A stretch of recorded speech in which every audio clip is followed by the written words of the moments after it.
Honorable Nwagawa, Honorable Medad Segona, and Dr. Maggie Kigozi, thank you very much for honoring to our invitation. Welcome to the show. You are on the spot tonight.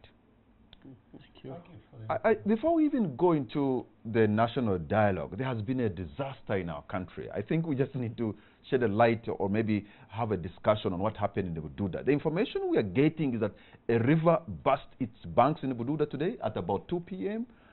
following a heavy rainfall and a landslide up the mountain. It rolled big boulders through a village in a place called Bukalasi sub-county, killing several people. In fact, 25 bodies, including 4 of children, have been recovered and many persons are still missing. Several people are injured and many displaced. A detailed disaster loss and damage report will be issued after an ongoing assessment. Let me begin with you, Honorable Medad Segona. 25 people, that's a big number. But again, Bududa, the same place in eastern Uganda, we have seen people almost die every year. You are lawmakers. What could we have done, perhaps we haven't done in the past, to avoid such a disaster? Well, the first thing is to express my condolences to those that have lost their dear ones, to the country, to the family, the relatives, friends and all concerned. It is, as you said, a disaster. That we have lost those people, and they are not the first people to be lost. We have lost others in similar happenings in Bududa. This is it has become an annual event that we lose people to landslides in Bududa. Actually, we have 2 seasons every year, and we have a minister responsible, or a ministry, or I don't know whether it's a directorate, but with a minister of state responsible for disaster preparedness. I don't know whether we're actually prepared for any disasters, including those that we know that happen every year. I have never seen a disaster management policy in Uganda. We do not have a policy. At least I haven't seen one. But if there exists one, then there's a problem. That the policy has not guided the nation on the response. Now, I saw the president one day actually went to respond to the disaster with an AK-47, and I thought that time we would have an end to this kind of disasters in the area. Unfortunately, we haven't overcome this. I think we need to step up our efforts as a country, as government, first and foremost to know that we cannot stop rain. No government can stop rain. So to that extent, you cannot blame government. But you know, whenever the season is coming, the government must be on the watch. We have a department responsible for meteorology or something like that, weather focus. We know what is going to happen. Now you can predict with certainty that yes, there are going to be landslides in Bududa, and therefore the government could do something in advance to avert the disaster. What, for example, could be done? You can evacuate those people before the disaster, before the rains, because the people don't want to leave their land. This is where they were born. This is where they've cultivated all their lives. But the government does not even seem to have land where it can relocate them. So if you cannot relocate them during these rainy seasons, evacuate them or force them out. You know, I think we need to take certain decisions, because if you are not going to stop the rain, you're not going to stop the landslides, then provide alternative habitation, at least during this disaster or disastrous season. So during the rainy season, relocate these people. Okay. Honorable Nwagawa, many have said that because of deforestation, and actually some people have even seen cracks on the Elgod Mountain and have shown areas that are prone to these disasters, you know, sometimes pointers have been indicated to where these things can happen. And they do happen, and we lose Ugandans on daily. And a member of parliament, what could we do different this time around so that this disaster shouldn't happen again? Well, as my colleague has said, you may not stop the disasters, but we need to invest more in early warning systems for people to know, especially now that we know areas that are prone to disasters of this nature. Most of the areas, including my own, in Kabale, whenever it rains heavily, there are specific areas that get disasters of this nature. So we need to invest in early warning systems and warn people with a view to evacuate them when rains start falling. Two, and most importantly, we seem now to be coming in after disasters have happened, which is very unfortunate, because we needed to caution the people against these disasters. But also our land use methods and systems have contributed to environmental degradation, and that's why we see disasters of this nature. And unfortunately, although we have the government agencies responsible for afforestation, NFA, responsible for proper planning and land use, everything seems to have halted. It's to whom it may concern. Dr. But Maggie, we convey our condolences to the people of Bududa, especially those who have lost their loved ones. Dr. Maggie goes, just this week, I think at the beginning of this week, there was a report, the international report, that the world actually has a window of only 12 years to ensure that we protect Mother Nature. That unless we do something as a human race, by protecting the earth, we are going to face a lot of calamities. Could this be the beginning of what they were talking about? Absolutely. We have, and we continue to do on a daily basis, a lot of damage. Like on the mountain, in particular, the trees are critical. They hold the soil, the deep roots keep the soil in place so that it can resist the heavy rains even as they pass by. And the trees are cut down for cooking and charcoal, wood and charcoal building. So something's got to be done. And in many, many other areas, the climate has taken center stage of even the UN Sustainable Development Goals as an area that needs to be focused on. We have ourselves looked at plastics as critical, and you can see a lot of promotion against that. And the tree cutting, the tree planting, big issue. But there's so much more to the environment that we need to do better. Don't think it's as short as 12 years, our problems, probably a lot longer than that, but we are certainly beginning to be affected. Okay, thank you very much.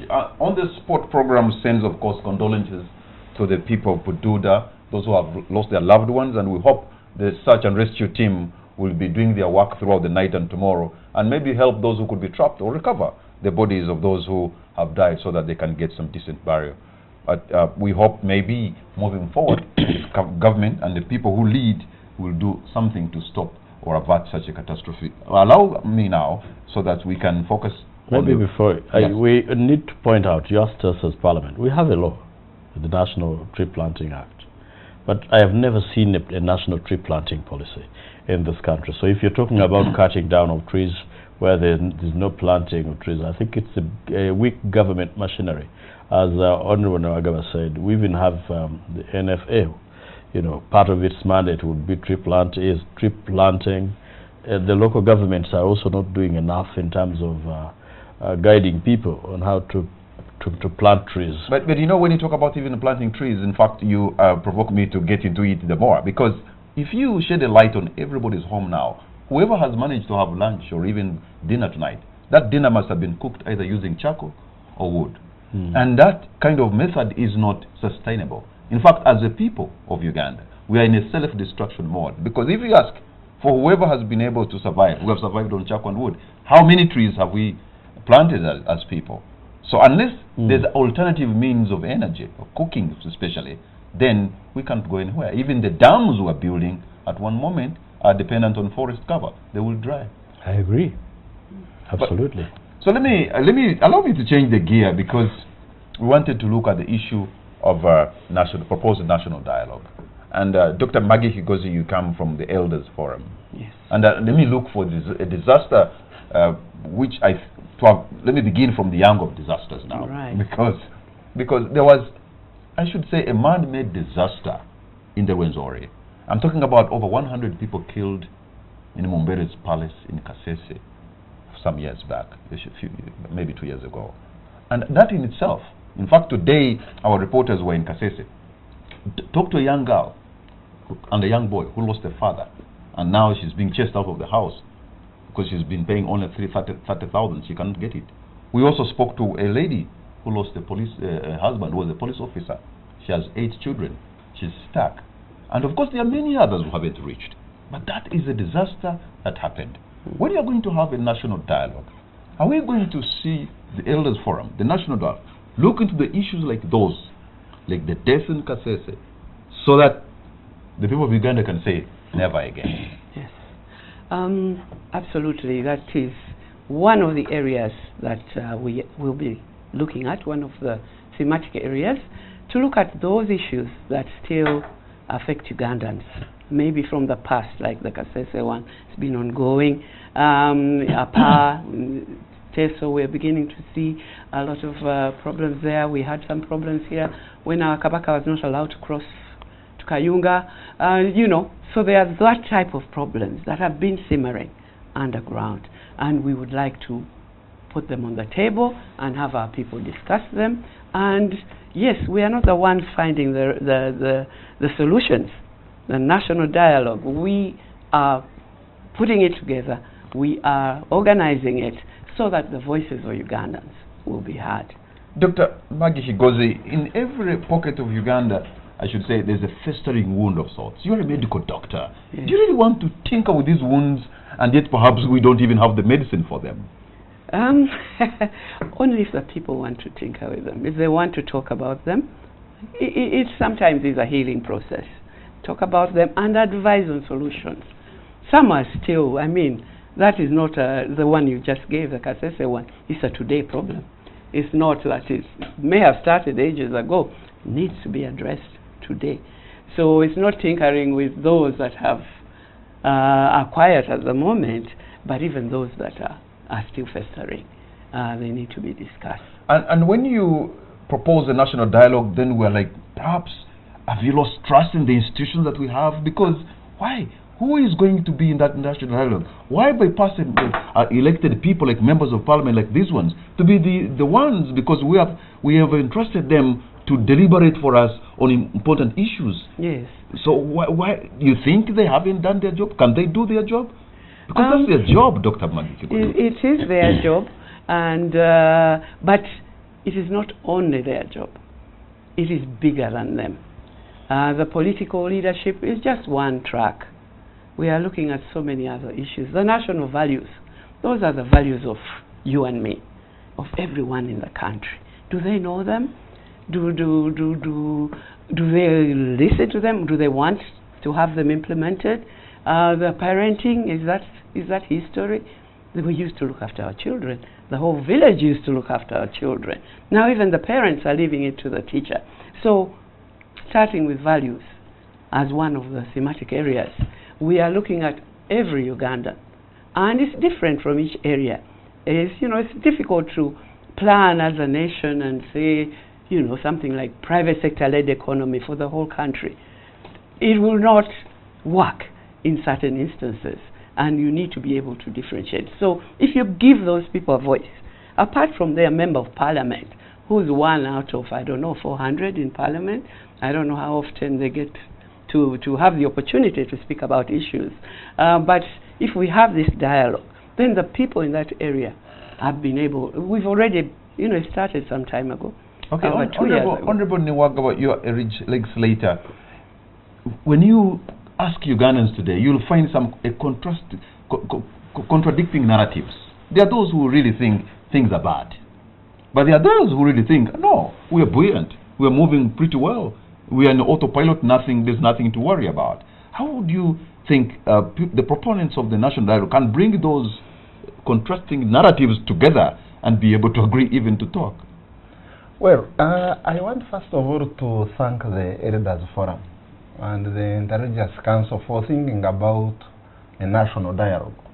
Because when you look at this country's history, one of the things that has bedeviled us is the question of governance. You will talk about the economy, you will talk about land, you will talk about everything, but they all relate and rotate on an issue of governance.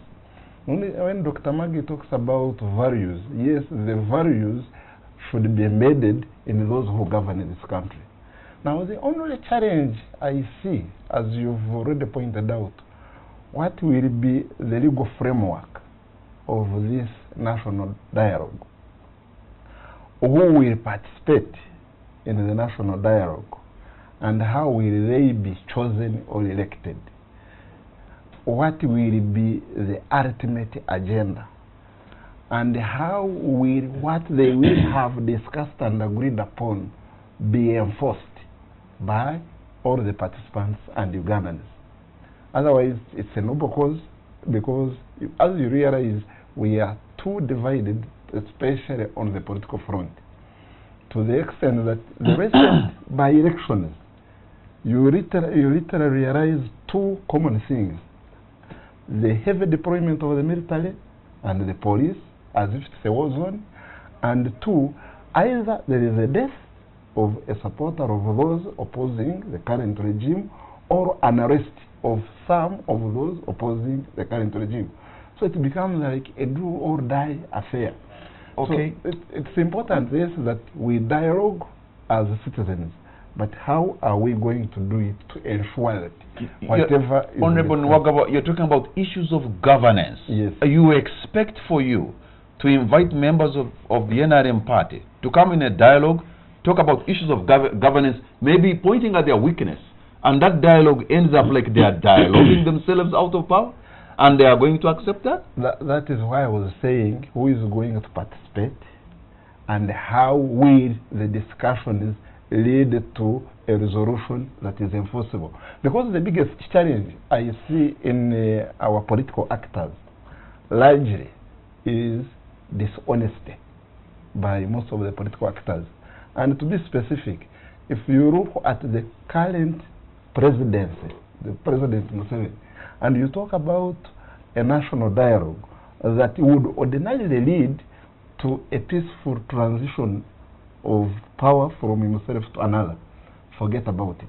If you look at the recent trends, how he has orchestrated the discretion of the Constitution from its promulgation in 1995 to ensure one purpose, that he leads and rules until he dies. How would we expect him to respect anything in the national dialogue? Honorable Medad Sogona, if the national dialogue, if you were for it as well, I just want to know whether the available mechanism, for example, for election of leaders, for governance, are not working. Because now we have a timetable, we have a constitution. These two things help us, for us, to give you the mandate, or even to deny you the mandate to lead. Why would we go the dialogue way, yet we have those areas through which, for example, you can have leaders elected or even gotten out of power? Well, the first thing is the very fact that we're talking about national dialogue. Then there is a problem. We have identified there's a problem. There's a vacuum that we need to fill in our country. And of course, to that extent, I want to thank the Elders Forum for initiating not just the discussion, but taking practical steps to ensure that we can dialogue. Because we have a problem, there must be a way out of the problem. One is dialogue, and the alternative, unfortunately, is war. And we do not want to think about the second option. So to that extent, I thank them, I congratulate them. Now, just like Wilfred has said, if you want this national dialogue to be meaningful, you must have a legal framework. First, how you're going to discuss, who is going to discuss what, who is going to lead, who are the warring parties. Because you may see, as Wilfred again said, you're going to find that we are dialoguing. We're not dialoguing on how to get Museveni out of power. We want to dialogue on issues of how we want to be governed. You know, this dialogue must have components, among others, the political, which is the element of governance that he has brought across. The way, as Dr. Chigos said, how we bring up our children, how we do this, the social, cultural aspects. So when you finish your dialoguing, how does that feed into the national programs, including the laws, the policies of government, and how you move forward from that point? The issue of governance, as I said, is so critical. You know, we would be talking about manufacturing cars and aeroplanes, but we're talking about simple issues of governance, whether someone can leave power after 30 years, how he lives, whether you need the police and army in elections. I have a friend one day, he was standing in an election in the UK. After voting himself, he took us out for coffee. And I said, man, they are voting for you and you're here wasting time. Supposing they rig you out. And the man said, hello, protecting the vote is not my responsibility. That is the responsibility of government. I have no duty at the polling station after voting. My work is to go and vote myself or vote whoever I want to vote. Protecting votes is the responsibility of government. Now, in Uganda here, if you campaigned and at the end of the day you do not have money and machinery to protect your vote, okay, the government which is supposed to protect your vote will rig you out. That is why you will have the army, you will have the police all out there, that to the extent that they will even arrest you to deny you presence at a polling station where you're voting yourself. That happened in Arua, Kasiano, Wadri, etc. So I think, yes, we need a dialogue. All we need is to develop a framework. And I thank them. At least they have started. The first steps have been taken. First, to conceive the idea that there is a problem. And because there is a problem, we need to wiggle out of this problem. And like I said, there are only two ways. The first is to go forceful, beat up each other, etc. And the second is dialogue. And okay, because now, of our history, we do not want to resort to the institution of parliament where you belong.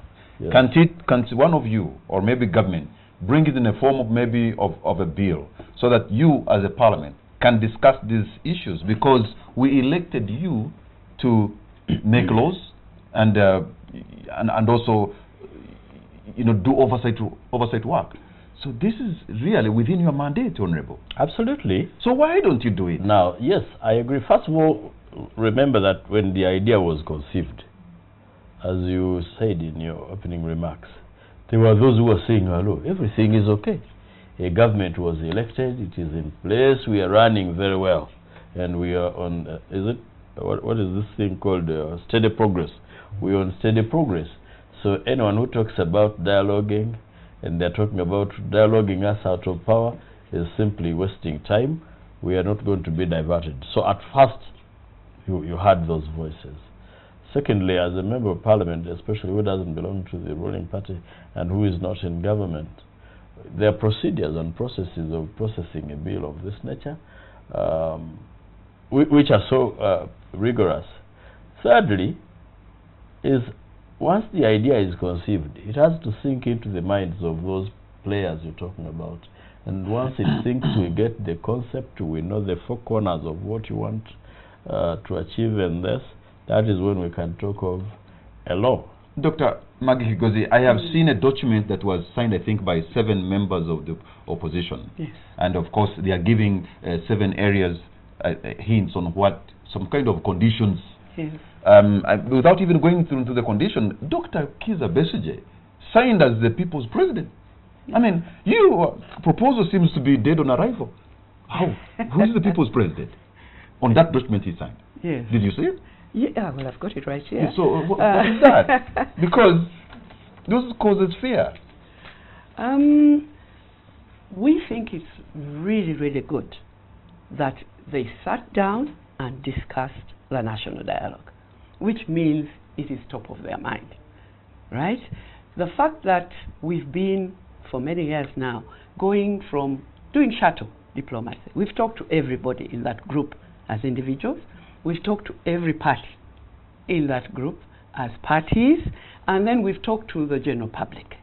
We've been down to the districts, been down to the rural areas, we've talked to the women, we've talked to the youth, we've talked to the guild presidents, we've talked to the media, to get their input into the dialogue. As you move to talk to Yes. these people, who's Yes. your paymaster? Where do you draw your mandate from? We draw a mandate from ourselves.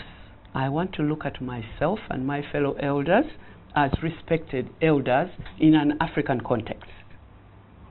I have that right to stand in front of You are and using say, your I'm older pension money. than You you. are mobilizing your pension money to go travel around Uganda and seek out views. We'll talk or there's about somebody behind you doing this. We'll talk about money, but first of all, it's the people. It's the people that are standing behind the dialogue. It's the elders. It's the Interreligious Council. These are senior people, the archbishops, the mufti is the president at the moment, plus Justice James Ogola, all very well known, all very well respected. Nobody closes the door when I give a call and say, can I meet you? If I call these members of parliament, they will meet me and they will listen to me. And if I make sense, they will come with me. So we are depending on that as the people setting up the dialogue. But what we want is a process that will belong to the people. We are not the ones talking. We are not the ones making the decisions. We just want to get Ugandans around a table discussing those issues that matter most. And yes, we do have a process that has started. The launch is on the 21st of November. Between the 21st and 23rd, that is the launch. Agreed to by government, agreed to by everybody we have talked to, including the two members of parliament who are here. Dr. Maggie Kigozi and honorable members, we're going to take a break. When we come back, I will be asking what agenda you're going to have in that dialogue, because you have agreed on the launch, but have you agreed on the agenda? We'll be right back.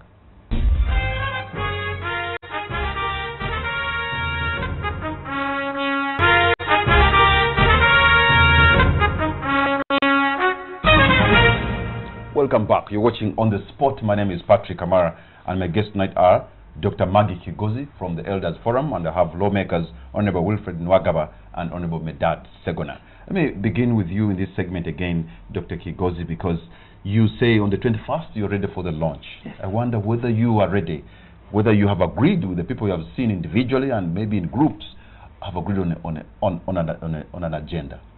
Yes, we have agreed. This is the launch.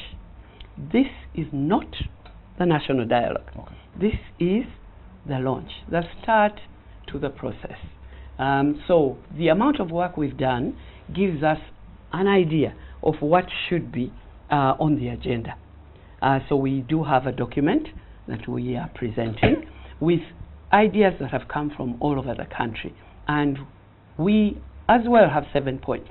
The opposition brought, the leaders that met a few days ago, brought 7 points. We as well, from going all around the country, have got 7 points that are the thematic areas. And what we want is from now, this launch, after the launch, we look at those thematic areas. Are they important? Do we need to still change?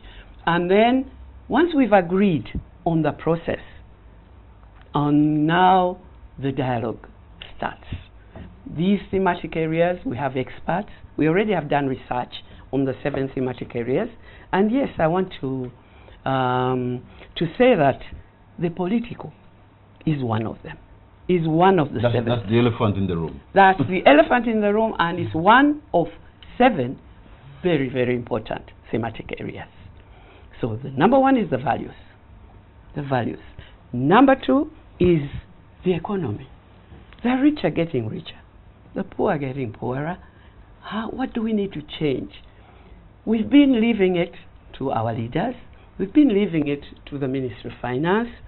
We have NGOs, CS BAG, trying to input there. How do we get every Ugandan who has a brilliant idea to dialogue and bring this out so that we can come up with a better system of governance? Okay, as far as that is concerned. Diversity. You've talked about Kasese. You've talked about, we know in Karamoja, people are still backward more than others. So there's this diversity in the country. How do we make it an advantage rather than the fact that some people are still backward and are still disadvantaged? Okay, then, so there are another 5 on top of that. One is the economy. The third one is the economy. I've already described what the issues are there. Then, access to land and natural resources. We have oil now. How much are Ugandans involved in this process? How much do they know about oil and minerals and other resources that we have. If you hold there, Dr. Kigozi, before I bring in the honorable members of parliament, all these areas so far that you have talked about point to governance and leadership. Because when you talk about values, I can imagine members in the hall who will ever be there saying, look, we used to have integrity. Integrity has disappeared during this regime. When you talk about environment degradation, they will say, look, we used to protect them, but people have grabbed land, they're even building in wetlands. When you talk about the economy, they say the economy was working, but these managers today have destroyed it. And everything is going to revolve, in my view, around issues of bad leadership, whether those who agree with it and those who don't agree. And that is likely to cause much trouble so that you don't realize your goals. I think we shall be, we are looking to you, the Ugandans, to discuss these important issues and provide guidance at your various levels. We have experts in many areas who are not heard right now, and they have some good ideas. So we are bringing it to the people for themselves to make their decisions.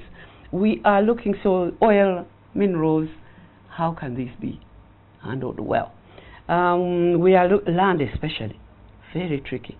Problems every day when you look at the news in Uganda. For some reason it doesn't come to the news in English, all those people fighting and being killed and all that.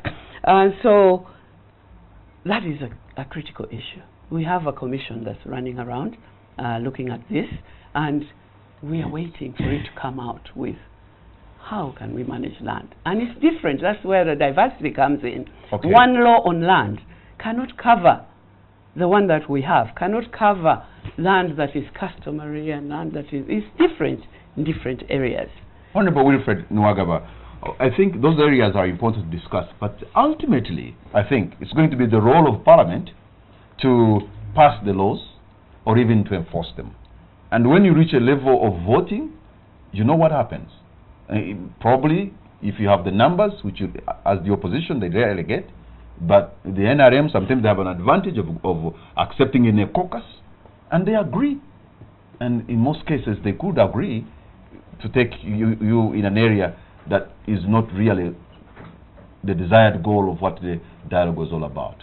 So ultimately, the buck stops with you as Parliament. Yes, well, and how I wish the buck would not stop with us as Parliament. Because if the buck stops with us as Parliament, then expect one result. The result which the current leader wants. But you are a lawyer. You know these things. Is there any other way we can make laws without using Parliament? That's the challenge we have with this national dialogue. It's a very brilliant idea. And the beauty is, the men and women behind it are men and women of integrity, very respectable. The only challenge they will have is one. Are the participants in this national dialogue good-will? Do they have the goodwill to actually dialogue? Do they look at this country in the future and the present to give it the best they can? My worry is, especially the political class I have interacted with, my worry is most of them look at themselves and not the welfare of the country. So the challenge the conveners of the dialogue will have is actually to prevail on one person called President Museveni. Since he wielded all the power, all the money, and now you know how he's moving around dishing it. That yes, the participants will not be also paid, as they tell members of Parliament at times, to vote a particular way. And they will not be paid to dialogue in a particular way. That they will not be abused and misused to change the program of the dialogue. If we can have the goodwill from President Museveni, then I am 100% sure that the dialogue will succeed. Honorable Segona, every time Ugandans have gone to dialogue or meet in a major meeting, I think if we are looking to history, I think they went to the Lancaster, and then that was the end of maybe of the colonial government. And after that, there was the Moshi kind of dialogue, right? Conference, Yes. the Moshi conference. And that also ended a government. So the precedents are many, and examples that every time Ugandans, maybe there have been twice when they have talked, and after that talking, a regime changes. Well, this could be a lesson that would scare those in power. And how about the betrayals that have followed those discussions? I was a young boy in 1985, but I've been reading the history of this country, when Mr. Museveni, then a rebel, went into discussions with late Tito Okello, who are in Nairobi. The Nairobi peace talks. And when he came back, he said, I have detoothed the snake. So the fighting continued. You're not talking about a person who has no history of respecting that discussion and dialogue, and that's my biggest worry.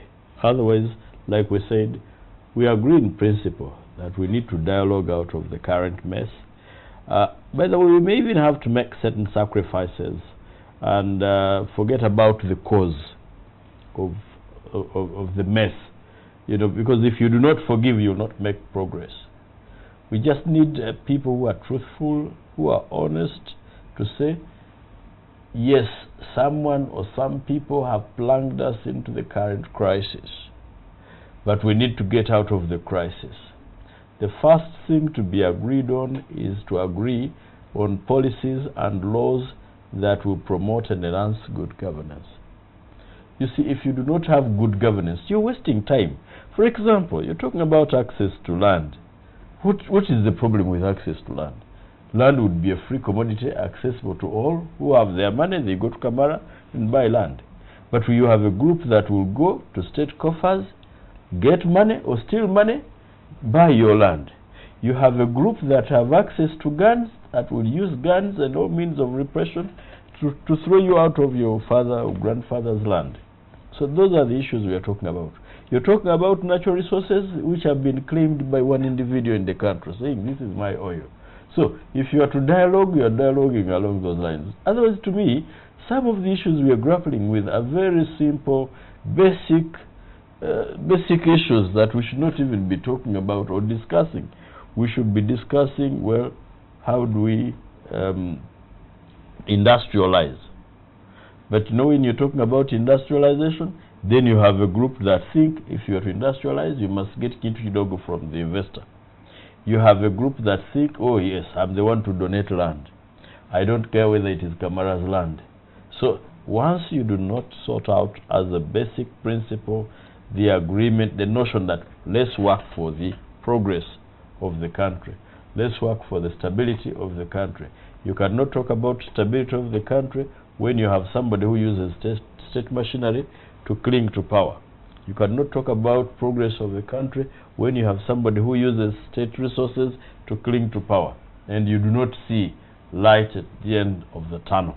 Now, when you come to the other issues, Dr. Chigozie has raised the issues of, you know, the values, etc. It has become a problem in this country for us to instill values even in our children, because when they look around, they see people, men and women, enriching themselves unto the expense of the rest of the innocent citizens. Now you tell them don't steal when somebody is stealing and is moving around scot-free. So we just have to agree in principle that A, will you accept to leave power? Will you accept to make laws that are good for the country, even when you are in power? Even when President Museveni is still the president, by the way. I have a big problem seeing him around as president. But even if he remained in power and he chose to work for this country, we could make laws that are good for this country. There are people who are not ambitious to become presidents. There are people in Uganda who are not ambitious to become members of parliament, who simply want medicine in Chirudu, okay, who want to go to Chirudu and it is not stinking. There are people who want to have good education, and that is all they demand of government, good roads, etc. Even those ones you cannot agree where the president or people in power think the priority in this country, budget, be it budgeting or anything else, the priority is about them. So you cannot have a meaningful dialogue. So, Dr. Maggie Gozi, when you're conceiving, you and your colleagues, conceiving the idea of the dialogue, and you're speaking to the members of the NRM government, for example, or the NRM party, didn't it sound to them like you're telling them, we have a problem, and this has happened under your watch, so let us come and sort it? Because in reality, that's what it is. We have had dialogues before on various aspects, individual aspects. We had an economic dialogue many years ago, which was very useful in driving the economy and the private sector, improving the investment climate. We've had the Smart Partnership Dialogue. We are part of that. It's a global dialogue. We have seen dialogues in other countries, and like Kenya, for example, what happened after the election 2007, and you know, people begin to talk and begin to root for the country rather than for individuals or for their own selves. So among the issues, we are not leaving governance out. Jumping over service delivery, which we also think is very important. You've talked of Chirudu. Service delivery as an issue that people's voices need to be heard. Why is the education not as they would wish to see it? Yes, we had only 2 million students in, I don't know, years ago. We now have many, many, many more students. So the costs and all that. Then the private sector has come in very energetically in the education sector, which is a good thing. We liberalize that sector. So looking at service delivery as an important delivery from government and from, actually it's not only government. That is the thing. We tend to look at government, to look at NRM, when there are other things that other people deliver. You know, like the institutions, that should not be a party issue. The fact that, you know, education may have its problems, or the fact that health may have its problems, not necessarily a party issue. It's a national issue. We all have children. We all have grandchildren. Nobody wants poor service delivery, least of all government. And then comes the consensus on political commitment. The dialogue on the process that our country has made, and generate consensus on deepening our political and democratic processes. Now, let me ask, who will be funding this dialogue? This is another one we took around to the people, to hear what the people had to say. The people were very comfortable if we could get Parliament to pass a budget that has been prepared as a national dialogue budget for ever. Like whenever we need a dialogue, it will, you know, it's a process. It's not a one-off. It's not going to be June 2019, the one and only dialogue. No, there will be another one 2020 because these are all processes. Okay? So the budget that everyone was very comfortable with was our leaders that we have elected agree and sign off that this budget is for the national dialogue. Okay, that's one. The second one, which is what we have at the moment, there are development partners that have been coming in to say, yes, governance is important. We would like to fund this aspect, the women's aspect, so UN Women and others. Are you comfortable having foreign governments fund you to talk about issues of Ugandans? No, not at all. And that's why... Why in cohorts with them? That's why we are bringing it to the people at the national launch, that what we need money to be able to run this. And the place... as long as that money has no hooks attached to it, it comes to us and is for the national dialogue, we would accept it. Not to say that we want you to do the national dialogue to make sure that this happens, make sure that all the deals go to our country, that kind of thing. That is not going to be acceptable. Then lastly, there's one more. Yes. When we ask the people, immediately we got people putting up their hands and saying, I have 40,000 here. Can I contribute to the dialogue? The individual Ugandans. If they can go and fill up the cricket oval to watch a music show, they have the capacity. Some of them, if they think the dialogue is important, they were willing, many of them agreed that they would be willing to fund it. So those were the three tracks.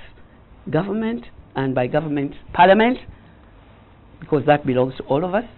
and is not necessarily partisan, and then the other two that I've talked about. Honorable Nwagaba, Dr. Maggie Kigozi has talked about the issues of service delivery, which will also appear in the dialogue. You are a member of parliament. One of your jobs is really to appropriate and allocate resources to the different entities, but also to follow them and see how that money is being utilized, whether there's effective utilization of the funds. Whenever there is poor service delivery, I think we also have to point fingers at members of parliament, because you need to do your oversight role and ask questions why. If they do not use the money appropriately, the next time you do not allocate the resources, because that's your job. Patrick, after listening to Dr. Maggie Kigozi, I realized the kind of challenge ahead in programming this national dialogue.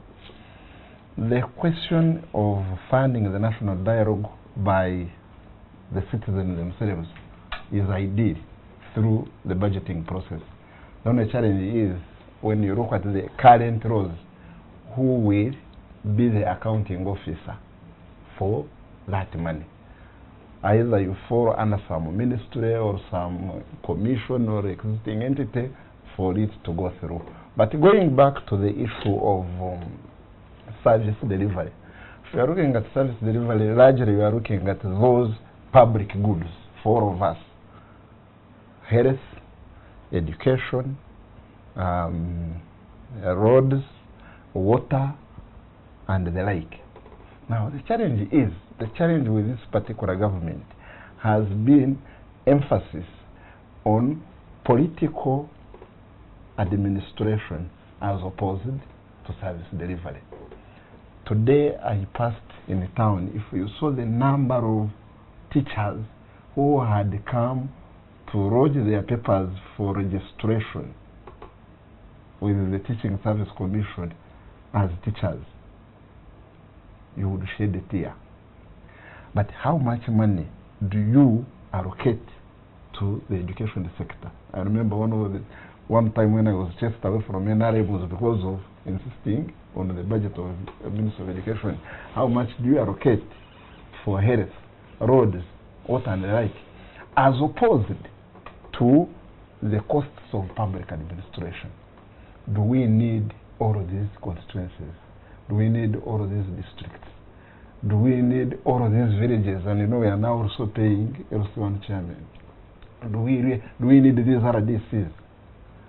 So to me, it all again rotates on the question of governance. If the particular leadership's interest is to put the money in areas that serve people better, that can be done. But if the leadership's interest is retaining power at all costs, then the investment will be in those who help them to retain power. So that's why you will find most of the money is going into the cost of public administration. Honorable Medad Segona, you are a leader and a respectable one at that.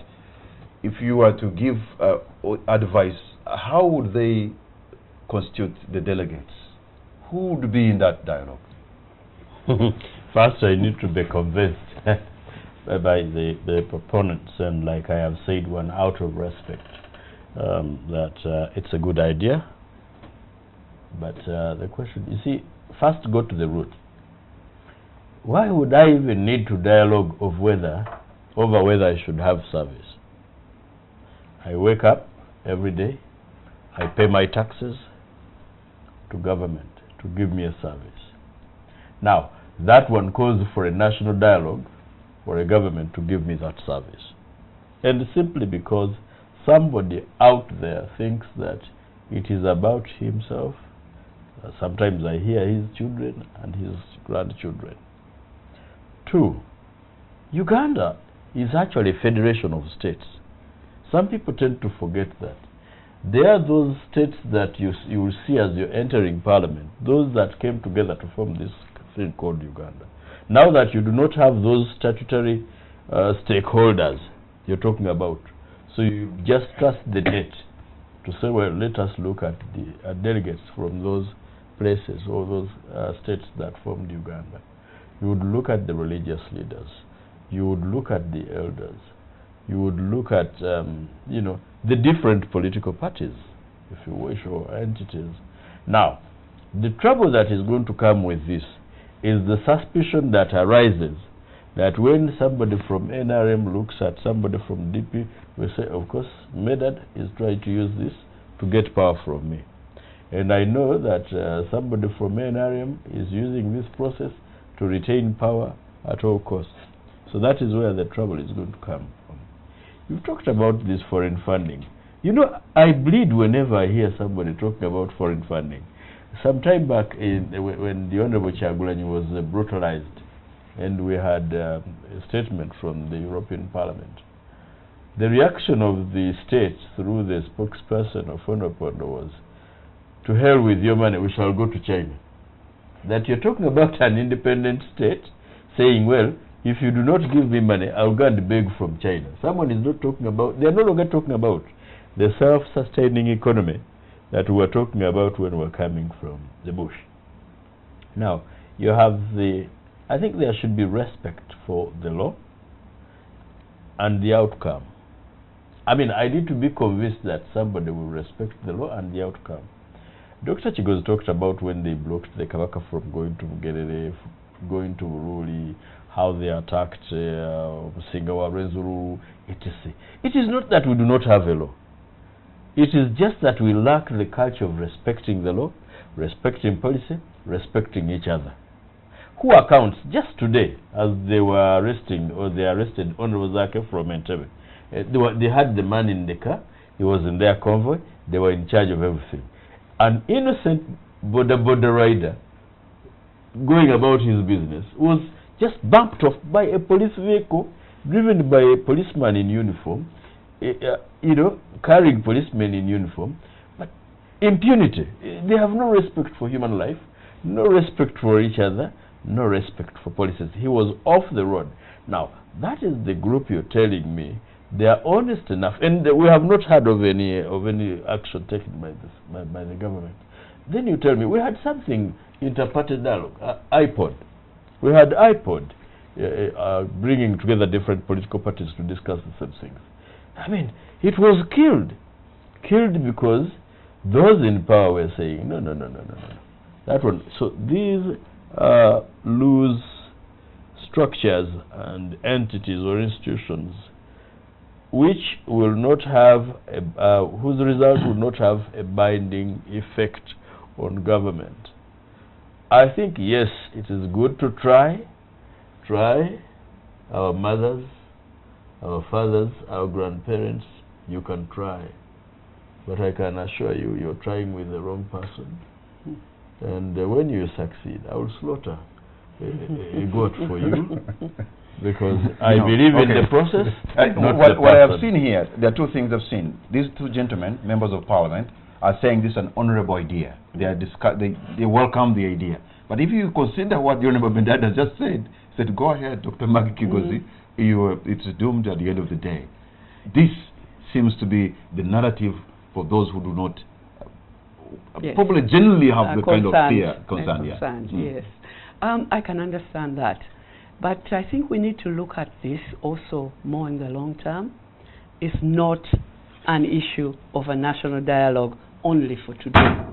So even if this one in 20 whatever fails, we continue with the process. And at some point in time, it will succeed. And in our discussions with the various leaders, we really, apart from this one, the last one, and it is not saying we don't want a national dialogue. It is saying we need some things done. And so that's a discussion that we plan to have among ourselves, and then again discuss with the various leaders and see what the solution is to that. So really, let's look at the national dialogue as a long term. Let's not target to people who are there now. Even you too may be out of parliament by the time this thing begins to work. But you know, but it will work in the end. It's a good thing. It enables people to voice their frustrations. The consensus on governance. Yes, you've been bringing it up as the only one. We are not too sure it is It is the key. only one. It is We the key. think all the others are equally key. Because governance determines the kind of economy, the kind of economic principles you will have. It determines the kind of land laws you will have. It determines the kind of foreign relations you have. It determines everything rotates about governance. Hold on to your points, Dr. Kigozi and honorable members. We're going to take a break. When we come back, we'll continue that discussion, but also I'll open the line so that you too can be a part of this discussion. We'll put the numbers on the screen, and then you can be able to call and engage these panelists here, and let us hear what you have to say as a Ugandan tonight.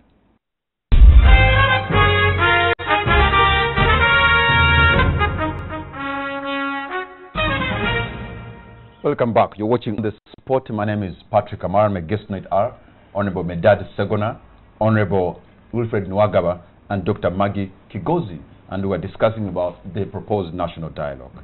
I know this country, Honorable Segona, has really borrowed a lot. And when we looked at the budget, which you just passed recently, the second biggest item on that budget was trying to, in a way, pay the interest on the loan, right? On the money we borrowed. And I have had cases, I'm told now, that China is actually grabbing some parts of the world for those that owe them money. Here Sri Lanka, I've heard of Greece, and now there's a story about Zambia. Should we, as we go into a dialogue, also look into the issues of our foreign relations with other countries, and maybe the indebtedness that we are in that could actually bring us another form of colonialism? Well, first of all, we have not just borrowed, we have mortgaged the country. You see, if you've seen what happens in Sri Lanka, you've had Zambia, etc. And these people are not far from us. They're just at the doorway. You may even think some of these things you see on the surface. You see Chinese going for sand in Lake Victoria, and you think they're digging out sand. But they're taking out minerals beyond sand. And that is a mortgage we have inflicted onto our country. So my thinking is that yes, there are a wide range of issues that we need to discuss. We must know the background. First, what has plunged us into this kind of debt crisis? It is politics. So once we sort out the politics, once we sort out the way we respect systems and the way we establish good systems, the issue of debts, yes, we have sunk there by somebody's action or mischievous action or inaction. Once we sort out the politics and the governance issues, those we can sit and agree together. Okay, let me open the line so that we can at least involve 2 or 3 or 4 or 5 people who could be on the line. They tell us what they think about the proposed national dialogue, and what should be the dialogue, and people how. Hello. Good evening, sir. I'm fine, sir. Yes. What's your name and what is your proposition? My name? Okay, let me pick another line. This looks like I'm having trouble to hear what you're saying, sir. So I'm going to pick another line. Hello. Okay. At the end of the day, the issue, Honorable Nwagaba, is that we have yes. Good evening, Hello. sir. Good evening, sir. Yes. Good evening, sir. Good evening, yes. What's your name and where are you calling from, and what's your proposition tonight? Professor Tatitwada Nakabwejere. Oh, yes. Good to have you, Professor Kabwejere. Thank you. Yes. Go for it, sir. I'm calling from my house in Ntinda. Okay. Yes, I'm looking at the Honorable Segona and Honorable Nwagaba. And I want to know, President Segona, Vice President Nwagaba, can they tell us how they can run this country?